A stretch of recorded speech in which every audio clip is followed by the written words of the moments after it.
Salut à toutes et à tous. J'espère que vous vous portez bien. Moi, je me porte à merveille après avoir vu un week-end de folie en baseball universitaire. Il s'agissait de l'entrée en matière du tournoi national, hein, comme vous le savez maintenant, avec ce que l'on appelle les regionals.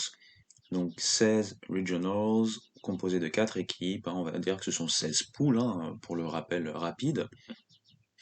Et il s'est passé des dingueries, tout simplement, de la folie.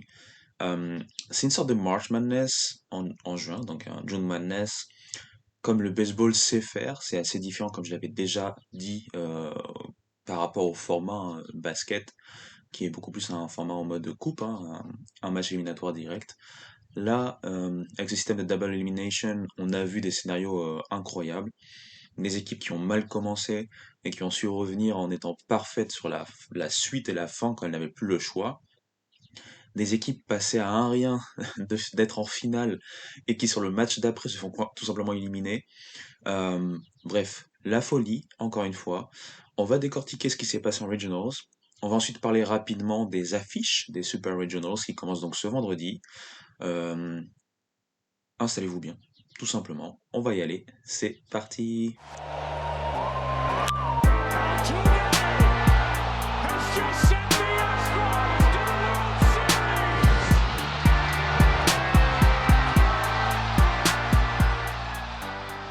Et donc ces regionals qui ont commencé euh, ce vendredi, donc on va parler tout d'abord du premier regional que c'est celui que j'ai suivi le plus en fait, hein, tout simplement. C'est le regional qui s'est déroulé donc à Clemson. Et je rappelle donc en fait les match-ups, c'était donc Clemson, Lipscomb, Charlotte et Tennessee. Euh, on va dire sur la ligne de départ, avantage clair à Clemson. Clemson qui depuis avril était invaincu. Clemson qui a décidé carrément d'aller jusqu'au bout du tournoi ACC avec une victoire face à Miami, je vous en ai parlé dans le dernier podcast. Et donc Clemson qui arrivait vraiment avec beaucoup de certitude avec leur two-way player Caden Grice qui était au four et au moulin et qui était chaud, leur freshman qui est vraiment incroyable, Cam Canerella, mais pas que, il y avait pas mal de joueurs qui se montraient. Je pense à Riley Bertram par exemple, je pense à Amik, je pense à beaucoup de joueurs qui se sont montrés sous l'égide de coach Bashik. Euh, on voyait donc Clemson clairement favori de par le momentum et de par ce qu'il proposait donc depuis plus d'un mois. Ensuite, Lipscomb était une équipe que moi personnellement je voulais pas sous-estimer parce que c'était une belle équipe qui a fait une très bonne saison même hors conférence, accrochant deux trois gros cylindrés. Et puis de l'autre côté du tableau, on avait donc Charlotte et Tennessee. Alors, Charlotte, belle conférence mid-majors, la conférence USA qui s'en sort en termes de tournoi de cette conférence et qui est une équipe quand même assez référencée en général, hein. Quand on parle de college baseball, Charlotte c'est quand même assez connu, hein, les Niners, les 49ers de Charlotte. Et face à eux, on retrouvait donc Tennessee, une équipe qui avait eu du mal pendant un part de la saison, qui avait dû voir euh, ou revoir sa copie, notamment en termes de pitching staff et de la façon de mettre en place sa stratégie de lanceur. On sait qu'au départ, ils ont des talents incroyables, en tout cas sur le papier, c'est ce qu'ils ont montré sur les années précédentes, hein. Chase Hollander, qui est un potentiel top pick de draft. Chase Burns, qui est attendu comme un haut choix de draft en 2024. Drew Beam. Donc, pas mal de joueurs intéressants pour starter sur le week-end. À côté de ça, ils ont des joueurs vétérans, notamment dans le bullpen. Et le problème qu'on a vu, c'est des performances très délicates pour Chase Burns. Et donc, Vitello a carrément décidé de le faire sortir de la rotation de starter et de le mettre en tant que releveur. Et en releveur, par contre, il a été très très bon. On va en reparler. Dollander qui a fait une bonne saison, mais qui a eu quand même pas mal de difficultés compte tenu de ce qu'il nous a montré, hein, sur les deux saisons précédentes. Donc, on a avec un Tennessee qui commençait à montrer certaines choses, notamment sur la fin de saison régulière SEC, mais qui n'avait pas fait un grand tournoi. À la preuve, ils sont fait éliminer des premiers tours par Texas A&M, comme je l'avais dit la semaine dernière. Et donc, on se posait forcément des questions. Le vendredi, les favoris, hein, donc qui sont bien sûr Tennessee sur le papier et Clemson, se sont imposés respectivement contre Charlotte et contre Lipscomb sans difficulté. Et on s'est retrouvé ce samedi avec un match, pour le coup, que j'ai suivi et qui était incroyable. Tout bonnement incroyable. Un match pur de college baseball comme on les aime. Je vais vous expliquer un peu comment ça s'est déroulé avant de vraiment vous dire ce qui s'est passé et qui a gagné. Donc il faut savoir, on arrive en fait avec voilà, deux gros lanceurs, hein, Chase Hollander qui donc avec son IRA un peu au-dessus des 4, comme je le dis, hein, une saison assez difficile pour lui, et Kalen Grice, donc le two-way player de Clemson, qui est un lanceur gaucher et qui a un IRA dans les 3 et quelqu'un 3,30, 3,40. On commence donc assez rapidement. Tout arrive assez vite en fait dans la partie avec un home run de Christian Moore, hein, donc pour les Vols de Tennessee. Tennessee mène donc 1-0 en cette quatrième manche. Euh, En fin de cinquième manche, là, c'est Clemson qui se réveille avec 4 runs inscrits. On a vu du très très bon d'ailleurs Cam Canderala, leur freshman, qui pour moi est clairement freshman de l'année en ACC. Euh, il va permettre de vraiment lancer cette équipe de Clemson. Clemson qui va décider d'avoir une stratégie euh, de, de, de faire durer en fait Caden Grice sur le terrain. Il aura vraiment tout donné, puisque des deux côtés du terrain, hein, en tant que lanceur, il va tenir un peu plus de 8 manches, hein, il faut savoir. Et en tant que frappeur, il aura réussi euh, un double et notamment un point produit. Donc à noter. Clemson donc s'en va avec un 4-1. Puis Zane Denton, dont on va reparler, réussit lui aussi à se mettre en marche avec un home run et ramène Tennessee à 4-2. Puis le score n'évolue plus jusqu'en haut de neuvième manche. Justement, en haut de neuvième manche, ce qui va se passer alors que Tennessee est vraiment en difficulté. On se dit que voilà, Clemson va très clairement à pouvoir punch son ticket pour bah, la finale hein, des Regionals et donc attendre ensuite le parcours du côté du bracket des perdants. Mais en fait, Zane Denton, encore lui, réussit un home run, mais cette fois-ci un home run qui est un euh, three-run home run, tout simplement. Donc Tennessee va passer devant, 5-4. Mais, puisque ce match avait décidé d'être épique et incroyable, dans le bas de la neuvième, Clemson va assurer l'essentiel, à savoir donc obtenir un cinquième point et donc revenir à 5-5. Et là ensuite la soirée, parce que le match avait commencé en après-midi, il faut savoir. J'ai commencé à regarder en après-midi, j'ai eu le temps d'aller faire beaucoup de choses, m'occuper de ma petite, aller manger mon dîner, etc., etc. J'avais toujours donc le match sur mon téléphone. Et le match a duré 14 manches. 14 manches. Faut, faut, faut se rendre compte du délire. Surtout en collège baseball, c'est peu commun. Et donc, bah, tout simplement, on va dire que le point gagnant va être un double. Alors, si je me rappelle bien, c'est Hensley qui a réussi un double, en fait, hein, et qui va donc envoyer Aouna, qui avait donc réussi à atteindre les bases en but sur balle. Hein. Aouna va aller voilà, jusqu'au marbre et donc scorer le sixième point. Plus rien ne sera marqué par Clemson ensuite, et du coup, bah, Tennessee va s'en sortir avec une victoire 6-5. Alors que l'impression donnée tout au long du match, encore une fois, on avait l'impression jusqu'à cette fameuse haut de neuvième manche, honnêtement, je ne voyais pas Tennessee avoir des solutions. Kellen Grace était incroyable. Sa défense aussi était au diapason. Et le problème, c'est que dans la neuvième, justement, il y a eu alors pas des erreurs en soi, mais quelques petites choses difficiles pour la défense qui ont mis en place bah, ce three-run home run de Zane Denton. Euh, Ce qui a eu des grosses conséquences d'ailleurs, puisque voilà, on va faire un flash forward. Clemson se retrouve dans le bracket des perdants du coup, et va se retrouver face à Charlotte. Charlotte qui vient donc de battre Lipscomb, Lipscomb étant éliminé.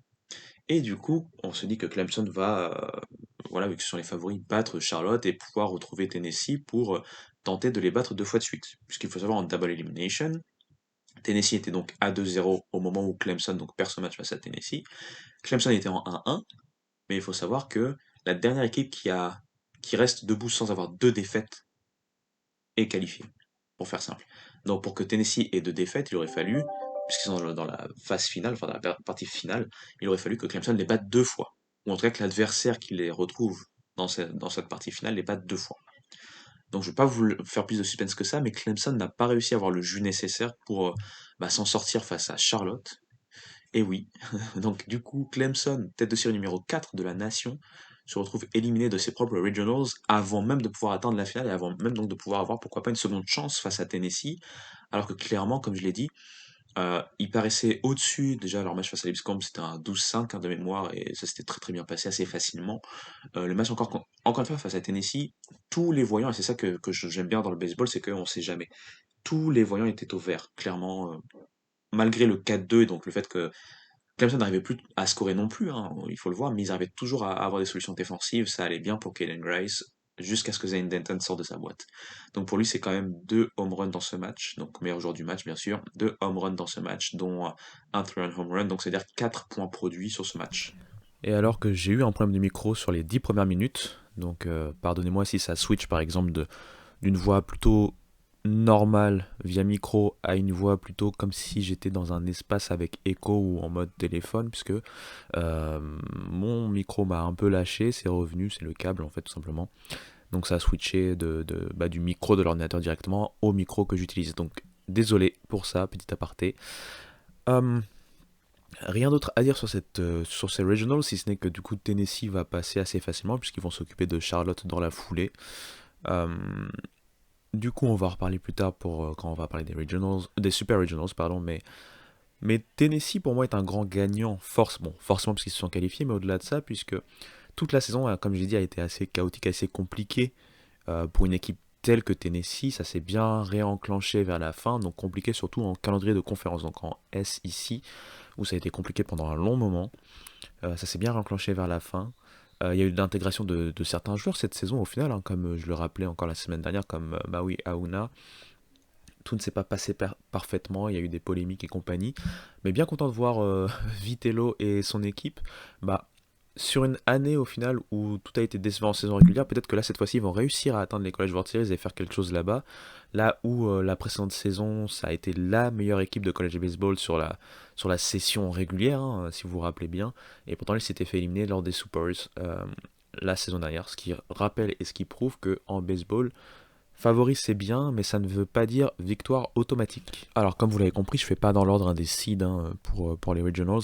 J'ai envie de passer rapidement à celui de LSU, puisque LSU était favori de son propre bracket. Il y avait LSU, Tulane qui est la grosse surprise de AAC en ayant réussi un run au tournoi de conférence, ce qui les a qualifiés directement, alors que c'était une des plus mauvaises équipes de AAC, avec 19 victoires pour 40 défaites overall. Il y avait Sam Houston State, comme j'en avais parlé, et Oregon State qui faisait partie donc de toutes ces équipes, hein, on va dire, pour pouvoir concurrencer LSU. Et maintenant, bon bah voilà, hein, LSU a fait ce qu'ils avaient à faire. Ils se sont qualifiés. Ce que j'ai bien aimé, c'est les prises de position. Jay Johnson, par exemple, qui dès le premier match n'a pas cherché à tergiverser. On sait qu'une des grandes problématiques, hein, comme je l'avais dit, c'est la gestion des lanceurs. Beaucoup de fans de LSU, quand ils ont vu le line-up, ont gueulé sur les réseaux sociaux en disant pourquoi faire lancer Skins, hein, Paul Skins qui est le meilleur lanceur de college baseball hein, actuellement, et qui sera certainement tout en haut de la draft, hein, dans les premières positions en tout cas, appelé, si tout va bien bien sûr. Euh, et en fait, bien lui en a pris, puisqu'au final, ça a été une stratégie payante. Euh, et ça peut se comprendre, puisque vous rentrez dans un tournoi où très vite vous pouvez être en difficulté. Comme je l'avais rappelé la semaine dernière, le problème de LSU, son problème principal, c'est son problème de pitching. Puisqu'à part Skins, ça a été très très irrégulier dans le reste. Euh, Thatcher Hurd, par exemple, un peu à la manière de Chase Burns côté Tennessee, on l'a fait de plus en plus sortir du bullpen en fait. Et par exemple, ce week-end, il est encore sorti du bullpen et ça a été une belle solution. Un peu comme Chase Burns côté Tennessee, hein. Je ne l'ai pas dit d'ailleurs durant le match face à Clemson, il a été très très bon et il les a gardés dans la partie puisqu'il a relevé assez vite hein, Chase Hollander dès la cinquième manche n'était même pas terminée. Donc bref, Chase Burns a bien lancé, Thatcher Hurd aussi en sortant du bullpen cette fois aussi a bien lancé. Ce qui prouve encore une fois que la gestion des lanceurs est très très importante. LSU a donc remporté assez facilement son match face à Tulane. Euh, Rien de spécial à signaler. Pour moi, la seule équipe qui pouvait les embêter, c'était Oregon State. Et au final, ils s'en sont sortis face à eux. Donc, j'ai pas envie de tergiverser puisqu'il y a beaucoup d'autres choses à dire. LSU passé, LSU favori, rien d'illogique ou de surprenant. Autre équipe pour qui ça s'est bien passé, pas de remous, c'est pour Virginia. UVA, qui avait donc son propre regional du côté de Charlottesville, était opposé à la base à... j'ai un peu oublié. Army, pardon. Oklahoma et East Carolina. Donc clairement l'équipe a...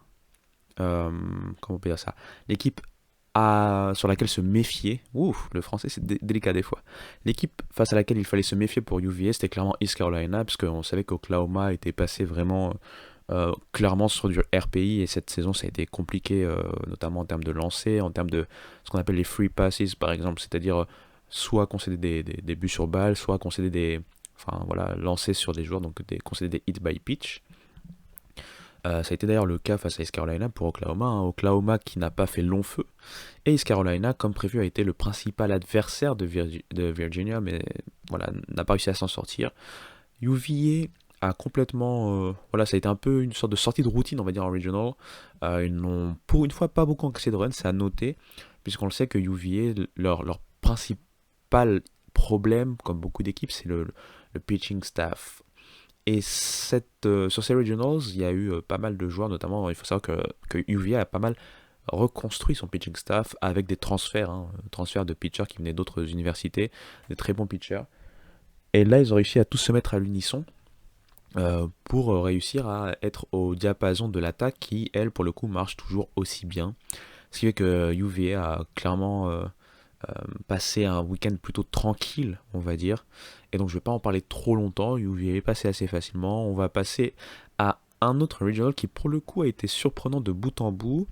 C'est le regional du côté de Stillwater, donc en Oklahoma, donc propriété, on va dire, ce regional de Oklahoma State à la base. Oklahoma State, donc le favori forcément, était opposé notamment à Oral Roberts, dont je vous ai déjà parlé. C'est une équipe qu'on retrouve souvent euh, à pareille fête.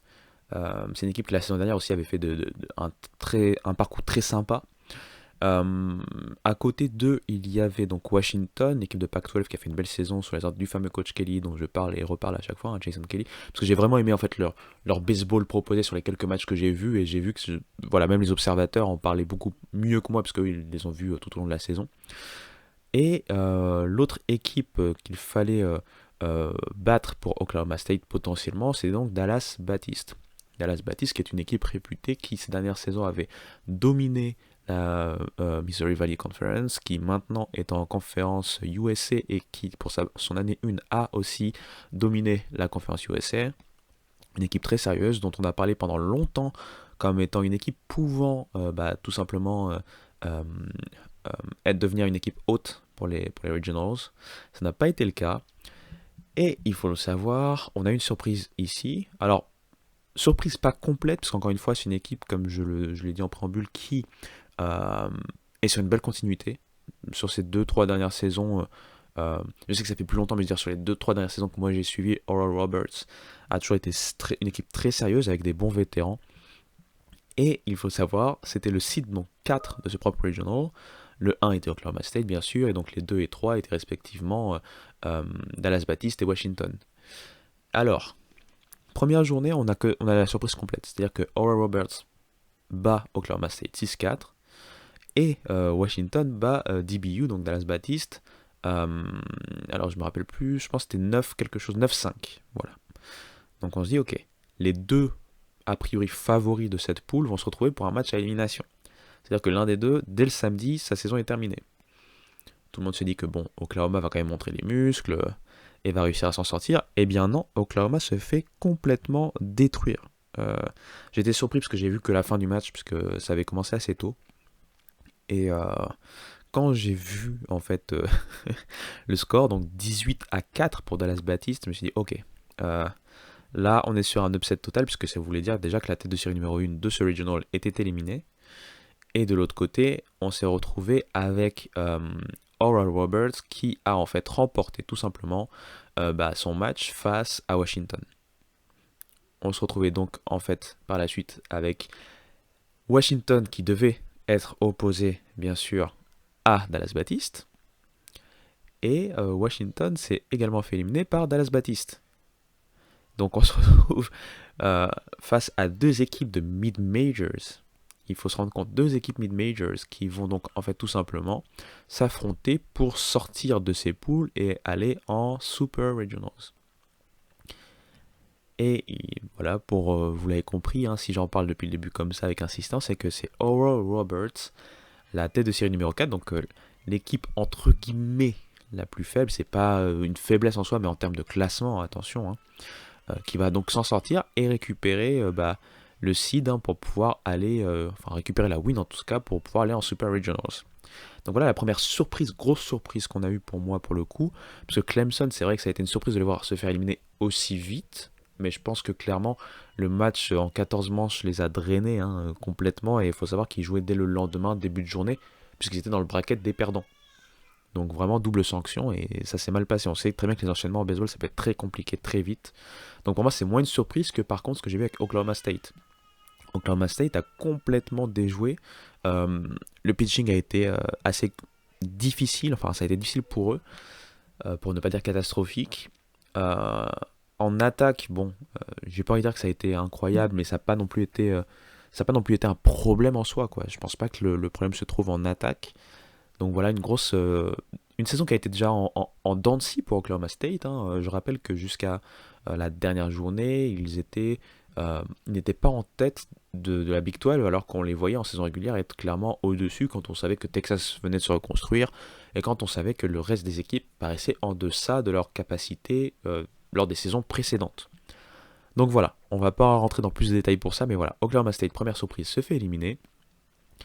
On se retrouve ensuite, on peut aller dans un autre bracket intéressant. Euh, et si on parlait de Duke, tiens, on peut parler de Duke. Alors, si vous vous rappelez du podcast la semaine dernière, j'expliquais à l'arrivée en fait du bracket que Duke avait clairement un coup à jouer puisqu'il se retrouvait dans un regional qui était abordable sur le papier. Je rappelle que Duke avec sa saison a été longtemps annoncé parmi les autres potentiels, mais euh, le problème ça a été le tournoi de conférence qui leur a pas donné assez de légitimité selon le comité et une fin de saison un tout petit peu délicate puisqu'ils sont passés de potentiels titrés de ACC, enfin de leur division ACC, à top 2, top 3 on va dire de cette division et surtout ensuite donc le tournoi où ça s'est assez mal passé, assez vite éliminé. Donc ils se sont retrouvés dans un bracket avec Coastal Carolina qui a fait une très très belle saison, une tête de série méritée pour le coup, euh, qui a fait plus que bien son travail. Je pense que ça a été la mid-major la mieux classée cette saison de tête. Je réfléchis en même temps mais je pense que c'est ça. Et avec donc Coastal Carolina et Duke, vous pouvez comprendre que ça s'est joué en Caroline du Sud du coup et donc c'était pas très loin de l'état de Duke. Il y a eu également donc UNC Wilmington qui a gagné donc la Colonial Athletic euh, Conference, hein, la conférence de Northeastern dont je vous ai parlé récemment. Et il y avait également Ryder qui est donc dans la conférence la MAC, mais la MAC avec deux A, donc celle de Canisius, Fairfield, et qui a réussi à surprendre tout son monde, puisqu'on imaginait plutôt justement euh, Canisius ou Fairfield en tête, mais Ryder, du côté je pense que c'est du côté du Bronx, hein, de mémoire, hein, a réussi à donc passer et donc est arrivé en tête de série numéro 4. Et encore une fois, on se retrouve dès le départ avec une surprise, puisque Ryder bat Coastal Carolina 11-10. Un match assez incroyable là aussi, ça s'est terminé en dimanche. Et de l'autre côté, Duke est plutôt en mode croisière, on va dire, face à UNC Wilmington, en gagnant 12-3. On se retrouve donc avec un Coastal Carolina qui est favori normalement, mais qui se retrouve déjà en difficulté puisqu'ils sont dans le bracket des perdants. Dans le bracket des perdants, on sait que du coup c'est plus difficile, on n'a plus le droit à l'erreur, hein. Ils vont commencer par faire un très bon match face à UNC Wilmington en les battant 12-2 et devaient donc tenter de prendre leur revanche hein, face à Ryder qui avait été battu mais non sans mal hein, par Duke. Je pense que c'était un très petit score, un 2-1, quelque chose comme ça de mémoire encore une fois. Et du coup, on s'est retrouvé avec un Coastal Carolina qui devait donc battre Ryder pour avoir une chance d'aller jouer tout simplement la finale face à Duke. Cette fois-ci, pas de surprise, Ryder n'a pas fait le poids, victoire 13-5 de Coastal Carolina, et on les a retrouvés donc face à Duke. Je le rappelle, Coastal Carolina, du coup, bracket des perdants, il faut qu'il fasse vraiment voilà, ce qu'il faut pour pouvoir rester en vie, c'est-à-dire battre deux fois Duke encore, hein, c'est vraiment un chemin de croix. Et ils vont réussir quand même à battre Duke donc 8-6 hein, lors de ce fameux premier match de Regional Championship. Et du coup, il a fallu les départager le lundi.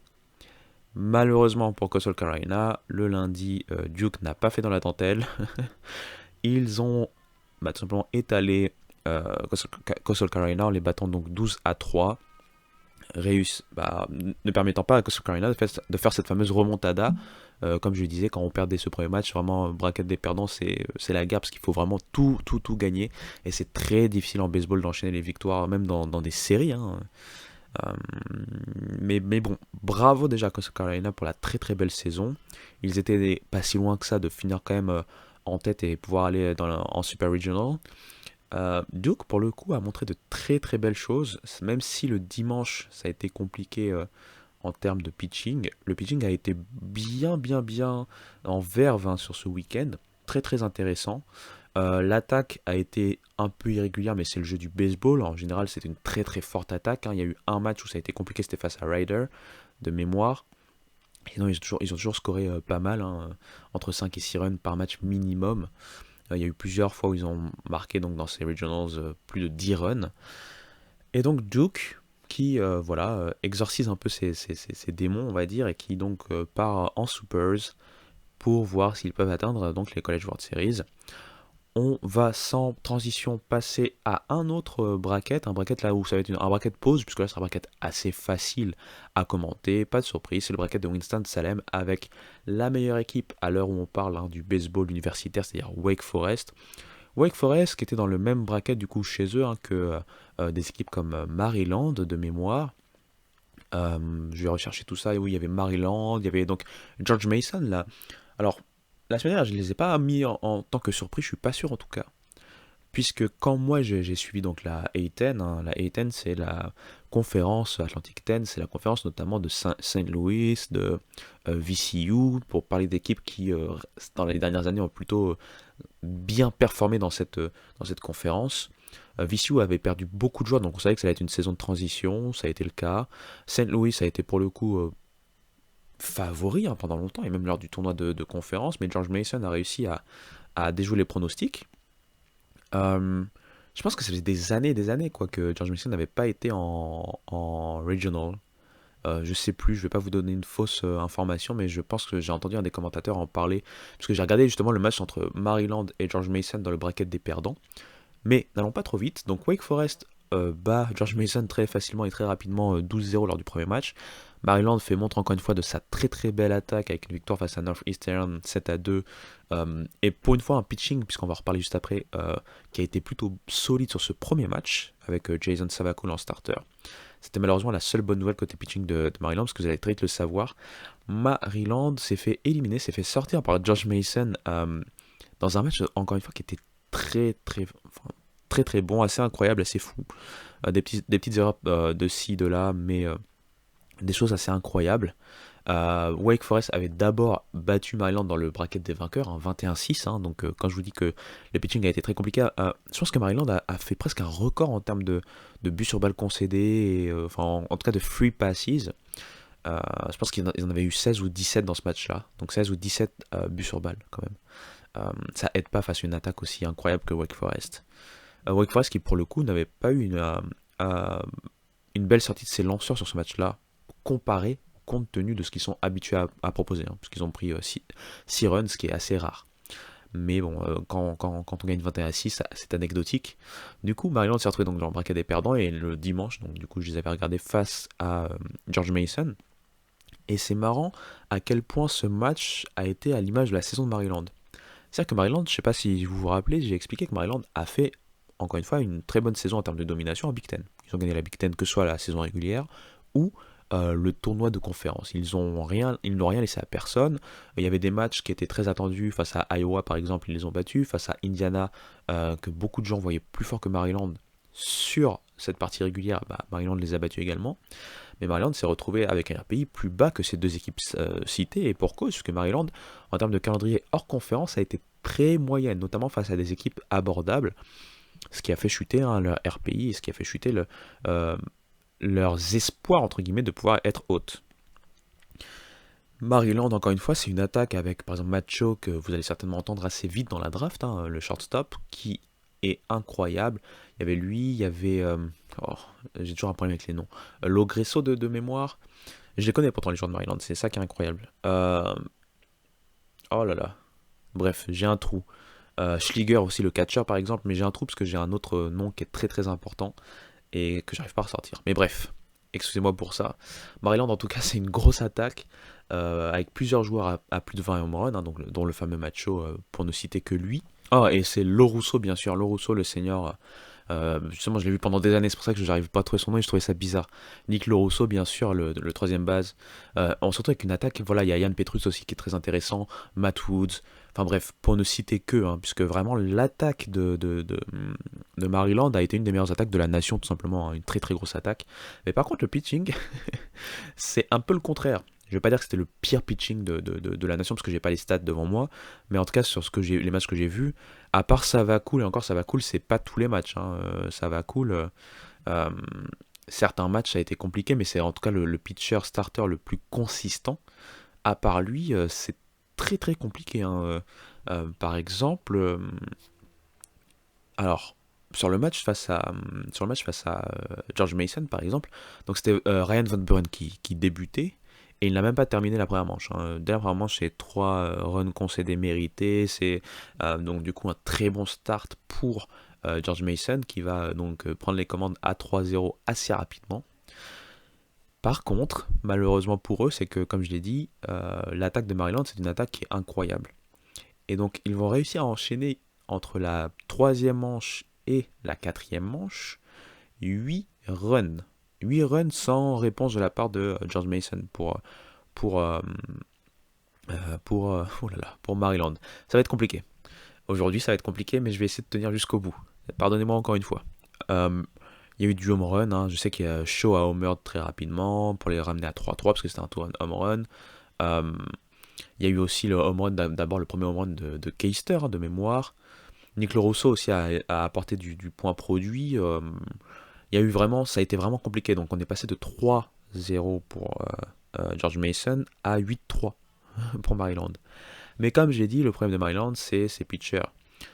Si on a eu quand même une jolie sortie du releveur, hein, Andrew Johnson, qui a quand même tenu 3 manches, sa dernière manche a été très compliquée puisqu'il a subi 5 runs mérités.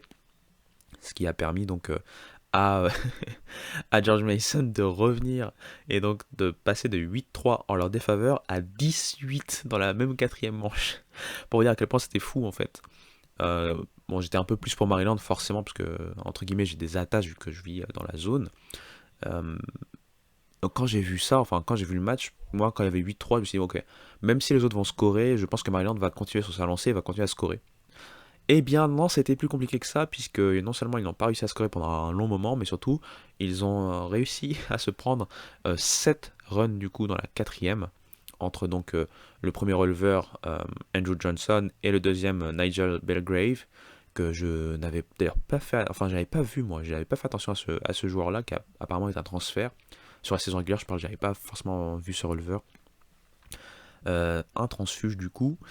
On s'est retrouvé donc à 18 en quatrième pour George Mason, mais heureusement, le petit Woods, Matt Woods, dont je vous ai parlé parmi les joueurs qui sont intéressants en attaque côté Maryland, bah, il y est allé aussi de son home run pour pouvoir remettre tout le monde à égalité, parce que c'était un two-run home run, et ça c'était dans la sixième manche. Malheureusement, plus les manches avançaient, et comme je voyais l'inefficacité de l'attaque de Maryland, je voyais très vite que George Mason, il leur suffisait d'un coup pour gagner, puisque les lanceurs de Maryland ne sont pas assez sûrs. Donc quand on est arrivé en 9ème et que j'ai vu que Maryland n'avait pas réussi à scorer dans sa moitié de 9ème, j'étais sûr, je vais pas faire comme si je voyais dans l'avenir ou quoi que ce soit, mais je veux dire, j'étais sûr que George Mason allait walk-off. Ce qui a été le cas, puisqu'ils ont très vite rempli les bases, sans out. Il n'y avait pas de out, il y avait déjà les bases pleines. Donc il fallait retirer 3 joueurs de suite côté Maryland, voilà, faire un sans faute. Et clairement, avec le pitching staff, c'était trop compliqué. Il a suffi donc de, voilà, tout simplement d'un sac fly pour pouvoir faire rentrer Jordan Smith côté George Mason et donc éliminer Maryland. Ce qui a été un gros coup, hein, un coup dur pour Maryland, parce que c'était l'équipe hein, clairement qu'on attendait face à Wake Forest pour pourquoi pas avoir un tant soit peu on va dire, d'opposition. Ça n'a pas été le cas. Maryland se fait éliminer assez vite et du coup, George Mason se retrouve avec un très beau parcours hein, pour le coup. Hein. Ils sont félicités très clairement. Il se retrouve pour le coup à jouer face à Wake Forest, mais bon, Wake Forest n'a pas fait dans le détail. Victoire 15-1 de Wake Forest face à George Mason. Il faut savoir, hein, Je ne l'ai peut-être pas expliqué en début de podcast, mais quand vous êtes dans le bracket des perdants, c'est très compliqué puisque aussi vous avez très peu de repos. Donc le dimanche, euh, George Mason a donc enchaîné sa victoire très compliquée face à Maryland, hein, 11-10. Et quelques heures après, il devait déjà rejouer, et cette fois-ci face à Wake Forest. Ça a été beaucoup trop compliqué, l'attaque n'était pas là. Bon, déjà, l'attaque de Wake Forest, elle était là, puisque le pitching staff de George Mason n'a pas réussi à les tenir et les retenir. Victoire sans bavure, hein, net et sans bavure de Wake Forest, qui a eu un week-end assez tranquille pour le coup. J'ai envie de décortiquer un autre bracket, je pense que c'est le dernier où je vais rentrer dans les détails, après le reste, je vais juste vous donner des résultats et en quoi ça peut être surprenant. Mais celui dont je vais vous parler, c'est le bracket de TCU, en fait. Pourquoi je dis TCU? Parce que normalement, ce bracket-là, c'était le bracket donc à Fayetteville de Arkansas. C'était un regional au Arkansas qui a fait une très belle saison malgré les blessures. Bah, hosté en fait, notamment TCU, Arizona, et j'ai oublié la dernière équipe comme par hasard. Santa Clara, pardon. Santa Clara qui s'est fait allumer par Arizona lors du premier match. Heureusement que lors de la post-prod, vous avez de réécouter ce que je dis et toutes les bêtises, puisque c'est pas Arizona qui a battu Santa Clara, c'est Arkansas, bien entendu. TCU qui de son côté a facilement disposé de Arizona. Arizona, on le sait que c'était une des équipes un peu polémiques puisque malgré une saison très compliquée en Pac-12 et un bilan négatif bien plus par exemple qu'Arizona State ou USC, on les a pris juste sur le RPI. Très clairement, c'était que sur le RPI. Il n'y avait aucune autre raison. Et du coup, bah, ils ont un peu donné raison aux polémistes, puisqu'ils n'ont pas duré dans ce tournoi, éliminés leur deuxième match en fait, dans le bracket donc des perdants pour le coup, parce qu'ils avaient perdu face à TCU, je pense que c'était 9-3 ou 9-4 de mémoire, et ils ont perdu face à Santa Clara, encore une fois, 9-3. Donc assez rapide élimination d'Arizona. Les matchs de la saison, le pitching staff était trop faible, trop irrégulier pour faire quoi que ce soit malgré une belle attaque. Une belle attaque qui ne s'est pas trop montrée, si ce n'est les habituels, hein, notamment, parce que j'ai vu le match de TCU, c'est Kiko Romero bien sûr, Kiko Romero qui a réussi 2 home runs dans le même match et qui a été clairement à lui tout seul l'attaque hein, d'Arizona sur ses regionals. On a donc retrouvé TCU assez rapidement face à Arkansas. Et TCU n'a pas fait dans la dentelle. TCU a battu Arkansas 20-5. D'accord. Euh, Dans leur premier match, hein, leur première confrontation, ce qui a envoyé Arkansas dans le bracket des perdants face à Santa Clara.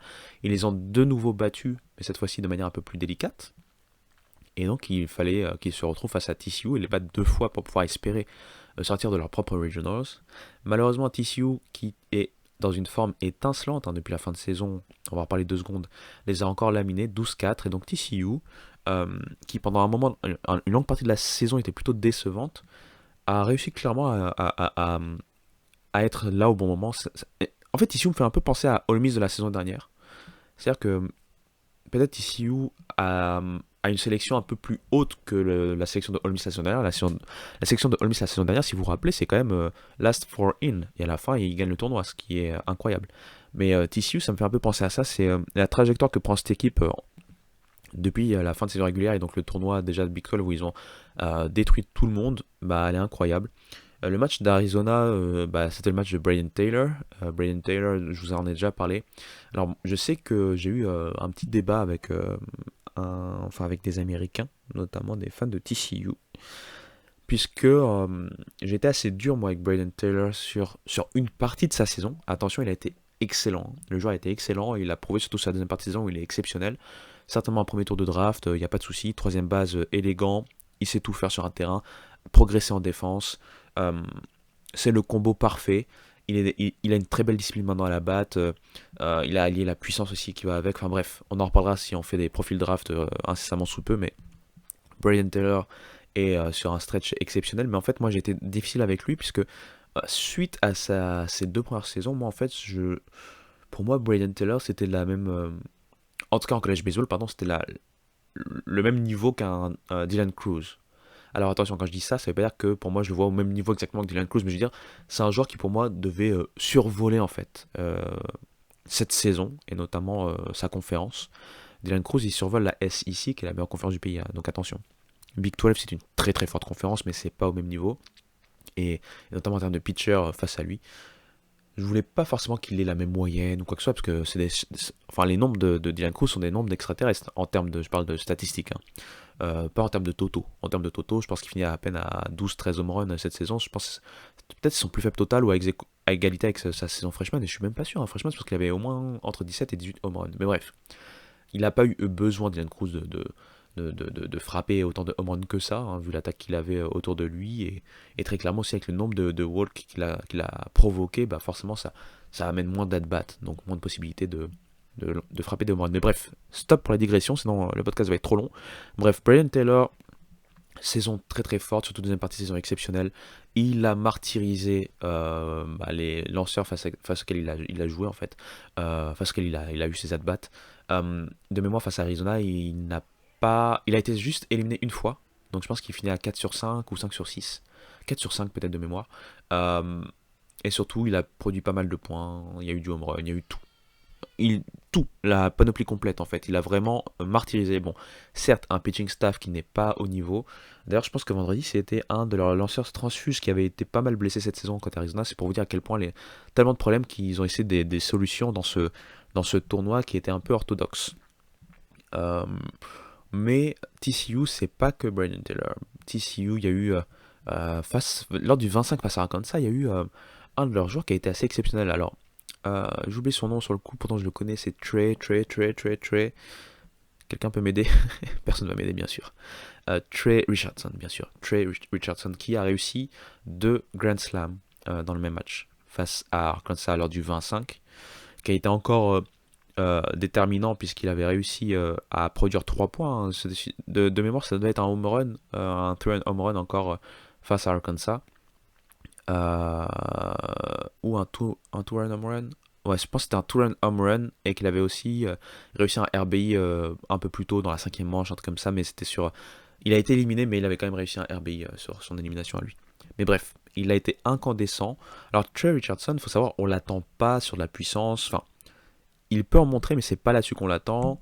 On l'attend plutôt sur le travail sur base. Un peu aussi comme son comparse de right field, Austin Davis, qui pour le coup est aussi un joueur voilà, véloce, un joueur de travail sur base, et qui a été juste incandescent. Il a été incandescent, assez incroyable. Euh, Cette équipe de TCU, même en général, que ça part du lead-off, hein, Elijah Nunez qui a été très bon, notamment face à Arizona, jusqu'à la position 9. Justement, je viens de parler aussi de Davis qui n'est pas le plus fort des frappeurs, hein, en termes de régularité et compagnie, mais qui, avec sa vitesse, est un redoutable travailleur sur base. En fait, cette attaque s'est réveillée. Enfin, l'attaque a toujours été bonne cette saison, mais pas à ce point. Là, c'est vraiment, on a l'impression que tout le monde est connecté, tout le monde est concentré. Le pitching staff reste un tout petit peu irrégulier, mais avec une telle attaque, j'ai envie de dire, presque on s'en fout, hein. TCU va être à surveiller lors de ces Supers, très clairement. Bon, je vous ai fait déjà plus de 40 minutes de podcast juste sur cette partie-là. Je vais finir par vous donner les autres qualifiés et donner rapidement mon avis là-dessus. Et ensuite, je vais faire une petite annonce. Mais d'abord, on fait une petite transition musicale pour vous laisser respirer et engranger toutes ces informations.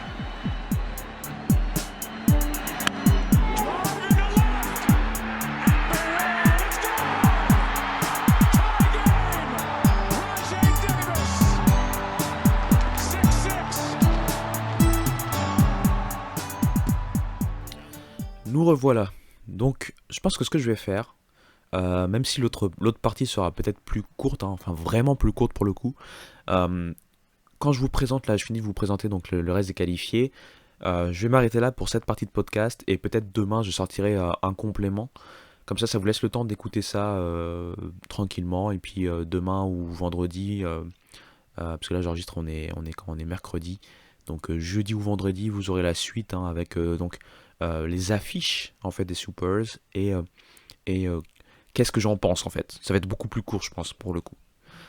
Alors, je vous ai parlé de pas mal d'équipes déjà. J'ai envie de vous parler déjà du Regional très rapidement de South Carolina. South Carolina qui n'a pas eu trop de problèmes, qui s'en est sorti. Euh, alors South Carolina, il faut se rappeler qu'ils ont eu une mauvaise fin de saison et du coup ils ont fait partie aussi des équipes polémiques quant à leur éligibilité en tant qu'hôte. Je pense que malgré les blessures également, parce qu'ils ont eu pas mal de pépins physiques sur ces dernières semaines, ils ont prouvé très clairement que leur saison n'était pas à jeter à la poubelle. Euh, Sans ces blessures, peut-être qu'ils auraient été plus hauts. C'est le jeu aussi du sport, hein, les blessures, donc c'est pas une excuse. Et on va les retrouver en Supers, c'est mérité. Une autre équipe qu'on va retrouver en Super et qui était prévue pour retrouver en Super, c'est la deuxième équipe du pays, hein, Florida. Mais ça a été un peu plus compliqué que prévu puisqu'ils ont joué face à une très bonne équipe de Texas Tech. Je ne sais pas si vous vous rappelez du podcast de la semaine dernière, mais j'expliquais que Texas Tech, c'est une des très grosses attaques et très clairement, c'est l'ennemi numéro un de Florida dans leur Regionals. Et ça a été le cas puisque Florida a perdu le premier match face à justement à Texas Tech, hein, et a dû du coup naviguer jusqu'au bout pour pouvoir notamment les rebattre deux fois pour pouvoir accéder donc à ces Supers. Du côté de Vanderbilt, il y a eu une petite surprise parce que c'est Oregon qui s'en est sorti, mais quand je dis petite surprise, c'est dans le sens où Vanderbilt, je pense, avait tout donné pour récupérer le tournoi de SEC, mais les blessures, pas physiques dans leur pitching staff, sachant que Vanderbilt, c'est une équipe clairement basée sur le pitching à la base. L'attaque est trop irrégulière pour pouvoir vraiment espérer des choses. Des fois, ça a été clinquant, mais la plupart du temps, ça a été difficile. Saison très difficile, notamment par rapport à ce qu'on attendait, attention, de Henrique Bradfield Jr., hein, qui est attendu quand même assez haut à la draft de par ses qualités. Hein. Ses qualités sont toujours là, mais à la batte, ça a été compliqué. Pas que pour lui, hein, ça a été compliqué en général. Peut-être un joueur à retenir en positif, peut-être Patrick Bolger. Ça peut être le joueur en termes de line-up qui a été bon cette saison, mais voilà, ça a été trop compliqué. Ça s'est ressenti face à une équipe d'Oregon qui, pour le coup, est une très très bonne équipe déjà de base. A eu peut-être quelques trous d'air de ci, de là, notamment en conférence, ce qui les a empêchés d'être beaucoup plus hauts, parce qu'Oregon, à un moment, on parlait d'eux parmi les équipes potentiellement hautes, mais c'est une équipe complète, vraiment complète. Je pense notamment à leur pitcher Stoffal, qui a été très très bon. Un pitching corps au staff qui est quand même pas trop mal. Un- c'est pas là-dessus qu'on va les retenir quand même. Hein. Je sais pas si vous vous rappelez de ce que je vous avais dit en concernant la Pac-12, mais Oregon, c'est surtout l'attaque. L'attaque est indécente. Ils avaient eu quelques pépins, notamment avec Sabin Ceballos sur les derniers matchs de Pac-12, mais il est revenu. Ils ont un line-up qui est incroyable. Fait partie des meilleurs line-up, hein, du pays. Et ça s'est ressenti sur ces regionals, et donc ils s'en sortent. Euh, kudos, kudos donc à Indiana State qui avait été critiqué parce ils ont fait partie des hautes, hein, ils avaient leur propre regionals à terre haute. Pour moi, c'était mérité parce qu'ils avaient un très très bon RPI, et pour le coup, un RPI qui justifie leur place dans le sens où ils ont non seulement un calendrier qui a été très compliqué en hors conférence, mais ils ont des victoires convaincantes face à ce calendrier en fait. Ce qui fait que pour le coup, je comprenais pas trop la problématique. Ils sont sortis assez, enfin pas facilement, mais ils sont sortis assez bien dans leur conférence. Ils ont terminé avec 45 victoires pour 15 défaites overall, donc en global. Et pour moi, c'était mérité, hein, qu'ils puissent host. Et la preuve, ils ont réussi un parcours parfait, hein, dans leur bracket. Et on les retrouve en Super Regionals. Je vous ai parlé de Wake Forest, donc je vais vous parler d'Alabama, parce qu'Alabama aussi faisait partie de ces équipes polémiques. De toute façon, il y a toujours des polémiques. Hein. Si je vous déroule le nombre de polémiques qu'il y a à chaque fois que le comité sélectionne, on va pas s'en sortir. Mais Alabama, qui était donc la dernière équipe haute, un 16e pick, 16e seed, si vous préférez, en termes global, et donc first seed de son propre regional. Ça s'est bien passé. Ça n'a pas été parfait, mais ça s'est bien passé. Ils s'en sont sortis, donc on va les retrouver en Supers. Une autre petite surprise pour moi et un petit pince au cœur, c'est pour Miami qui s'est fait éliminer par Texas donc du côté de Coral Gables à Miami. Pour moi, très clairement, je sais que Texas était clairement l'équipe, surtout sur le momentum, l'équipe la plus délicate pour Miami dans son bracket, mais j'avais l'impression que Miami était imbattable, allait toujours trouver une solution pour pouvoir s'en sortir. Ça n'a pas été le cas. Ils ont été donc battus deux fois par Texas. Première fois qu'ils les a envoyés dans le bracket des perdants, mais ils s'en sont sortis pour revenir défier Texas. Texas a été plus fort, plus solide. Notamment, moi je voulais voir en termes de pitching pour Texas, ça s'est bien passé. Et pitching, pitching pour lequel ça s'est bien passé, avec l'attaque qu'ils ont, surtout qu'ils ont réussi à remettre en route sur cette fin de saison, c'est logique, même si j'espérais vraiment que Miami puisse passer. Pour moi, c'était vraiment une année où Miami avait les clés pour aller en College World Series. Une autre équipe pour laquelle tout n'a pas été parfait, mais ça s'est bien terminé, c'est Stanford. Stanford qui était haute des Regionals, mais qui a eu quelques difficultés à passer. Malgré tout, c'est passé. Une autre équipe aussi qui était haute, et c'est l'avant-dernière équipe dont je vais parler, c'est Kentucky. Kentucky qui a aussi fait partie des équipes polémiques, qui a été haute et qui pendant un moment a justifié les polémiques, puisqu'ils se sont fait battre et ils se sont retrouvés dans le bracket des perdants. Ils ont dû notamment battre 2 fois Indiana pour s'en sortir. Ils ont réussi à forcer la décision. Bien leur en a pris parce qu'on les retrouvera en Supers, permettant aussi de faire taire quelques détracteurs.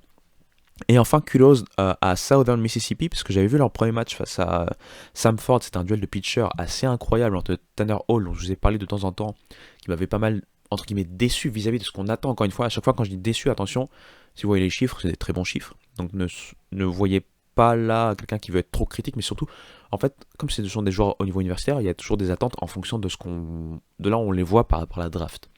Et Tanner Hall, par rapport à la domination qu'il a montrée sur les 2 premières saisons, ça a été plus délicat. Il faut savoir aussi qu'il a lancé face à une autre compétition, parce qu'il est rentré en Sunbelt, qui est une des meilleures conférences quand même du pays. C'était pas pareil. Et s'il a réussi quelques matchs assez incroyables cette saison, il a aussi eu des difficultés sur certains matchs où il n'a clairement pas terminé peut-être la première manche ou la deuxième manche. Je me rappelle par exemple face à Coastal Carolina, pour faire vite. Là, Southern Miss a perdu son premier match face à Samford dans un duel de pitcher, parce que Tanner Hall a tenu jusqu'à la 9e manche. Il y avait 1-1 à ce moment-là. Je pense qu'en extra inning, malheureusement, oui, c'est ça, je me rappelle. En extra inning, Samford a fait la différence. Donc, malgré son match incroyable, il n'a même pas la win. Ce qui est dommage. Mais Southern Miss a réussi un parcours impeccable ou parfait pour pouvoir s'en sortir. Et donc, rejoindre les Super Regionals. Malgré le départ très compliqué avec cette défaite face à Samford, justement. On se retrouve donc avec 16 qualifiés par rapport aux 64 de base, après un week-end assez exceptionnel.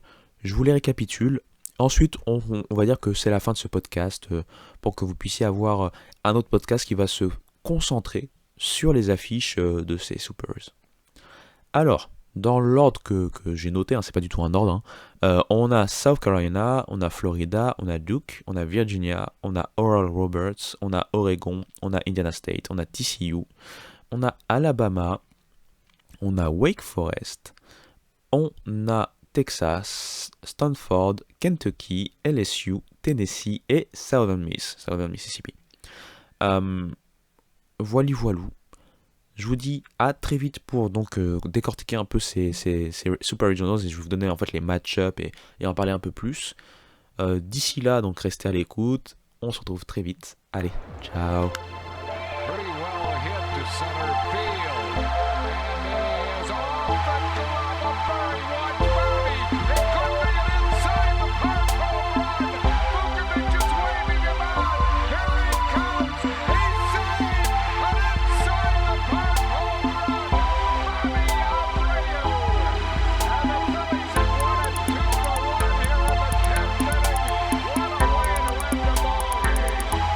He got him! 34 years, 119